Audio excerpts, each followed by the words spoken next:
মৃত ব্যক্তির জন্য আমরা যে আমলগুলো করলে তাদের কবরে পৌঁছাবে, তাদের আমলনামা যুক্ত হবে, এর মধ্যে থেকে দোয়া এবং দান এই দুইটার পরে কোনো তেমন দ্বিমত নাই। সমস্ত উলামা একরামে একমত, সবচেয়ে বেশি মৃত ব্যক্তির জন্য উপকার হবে কোন জিনিসটা? দোয়ার চাইতে উপকারী কিছু নাই।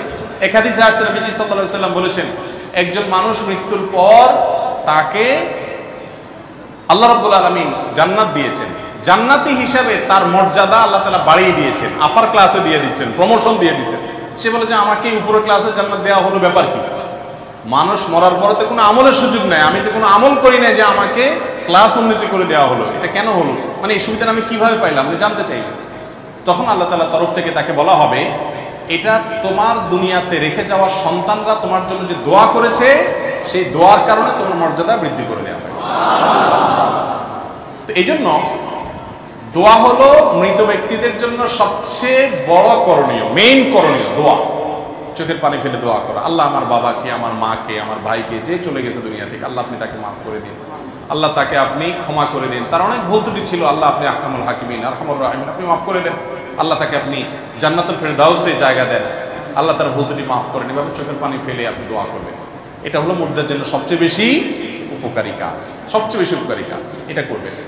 খবরদার টাকা ভাড়ায় টাকা দিয়া হুজুর রাইখা দোয়া করাবেন। মৃত ব্যক্তির জন্য দোয়া নিজে করবেন বা ওলামাদের কাছে দোয়া চাইবেন, হুজুর দোয়া করেন, এটা ঠিক আছে। কিন্তু দোয়া করা এক জিনিস, দোয়া চাওয়া এক জিনিস, আর দোয়া করানো কিন্তু আরেক জিনিস। দোয়া করতে পয়সা লাগে না, চাইতেও, কিন্তু করাইতে কি কি লাগে?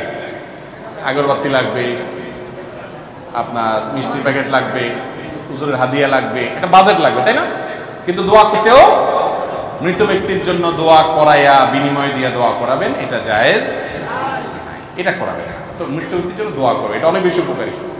নবী করিম সাল্লাল্লাহু আলাইহি ওয়াসাল্লাম বলেছেন, মানুষ মারা যাওয়ার পর সব আমল বন্ধ হয়ে যায়, তবে তিনটা আমল খোলা থাকে। এর ভিতরে একটা হলো আও ওয়ালাদুন সালিহ ইয়াদউ লাহু, নেক সন্তান যদি বাপ মার জন্য কি করে? দোয়া করে। এজন্য তাদের জন্য ক্ষমা প্রার্থনা, ইস্তেগফার এবং দোয়া করবেন এক। দ্বিতীয় হলো দান সাদাকা, এটা যত করতে পারে তার পক্ষ থেকে, আল্লাহ আমার বাবার তরফ থেকে দানটা করলাম, এই এতিমটা লালন পালন করে আল্লাহ সওয়াব আমার বাবারে দিয়ে, হ্যাঁ, এই মসজিদে আমি এই টাকাটা দিলাম, আল্লাহ সওয়াবটা আমার মায়ের কবরে ওনার আমল নামায় আপনি যোগ করে দিন, এবং তাদের তরফ থেকে দান করতে পারেন। প্রচুর পরিমাণ হাদিসে এর সম্পর্কে বলা আছে। এছাড়া হজমরাও আপনি মুর্দাদের তরফ থেকে করতে পারেন। বহু হাদিসে আসছে এরকম। নবী করিম সাল্লাল্লাহু আলাইহি ওয়াসাল্লাম সাহাবীরা জিজ্ঞেস করছে, ইয়া রাসূলুল্লাহ, আমার মা মারা গেছেন, হজ করতে পারেন না, আমি হজ করতে পারি কিনা? তখন বলেছেন, হ্যাঁ, তুমি তার তরফ থেকে হজ করো। হজমরা মৃত ব্যক্তির তরফ থেকে করা যায়। নামাজ এবং রোজা মৃত ব্যক্তির তরফ থেকে করা যায় কিনা, এটা নিয়ে ফুকাহাদের মধ্যে ইখতিলাফ আছে। ইমাম আযম আবু হানিফা রাহিমাহুল্লাহ, ইমাম আহমদ ইবনে হাম্বল রাহিমাহুল্লাহর মত অনুযায়ী নফল নামাজ এবং রোজা এটা মৃত ব্যক্তির তরফ থেকে করা যায়, অর্থাৎ করলাম, এটা সওয়াব আল্লাহ আপনি তাদেরকে দিন। তবে এক্ষেত্রে ইমাম মালিক রাহমাতুল্লাহ আলাইহি এবং শাফিঈ রাহমাতুল্লাহ আলাইহির একটা মত অনুযায়ী ওনার মতে এটা করা যায় না। তো নামাজ এবং আপনার রোজা, মুসলিম হাদিসে আসছে যে রোজার ব্যাপারে একজন জিজ্ঞাসা করছে, ইয়া রাসূলুল্লাহ, আমার মা ফরজ রোজা রাখতে পারেন নাই, আমি কি তার পক্ষ থেকে রাখতে পারি? নবী সাল্লাল্লাহু আলাইহি ওয়াসাল্লাম বলছেন, হ্যাঁ, তুমি রেখে দাও অন্য সময়ের মধ্যে।